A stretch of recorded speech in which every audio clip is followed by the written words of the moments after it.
महाराष्ट्रामध्ये 5,000हून अधिक आणि दिल्लीमध्ये 5,000 पाकिस्तानी हे बिनबोभाटपणे राहत असतील तर देशाच्या सुरक्षेशी तो मोठा खेळच आहे। मुळात पाकिस्तानसारख्या शत्रू राष्ट्रातील हजारो लोक बेकायदेशीरपणे भारताच्या कानाकोपऱ्यात जाऊन बिऱ्हाड थाटतातच कसे?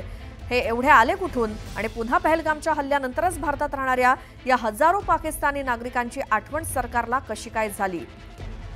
सरकारकडे याचं उत्तर आहे का, असा सवाल सामनाच्या अग्रलेखातून आज करण्यात आलाय।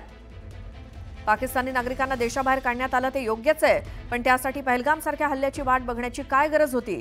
महाराष्ट्रात वास्तव्यास असलेले 107 पाकिस्तानी नागरिक बेपत्ता असल्याची माहिती मिळते आणि या 107 पाकिस्तानी नागरिकांचा पोलिसांनी शोध घेतला, पण ते सापडले नाहीत असं राज्याच्या गृहराज्यमंत्र्यांनी म्हटलंय। मात्र गृह खातं सांभाळणाऱ्या मुख्यमंत्र्यांनीच छेद दिलाय त्याला।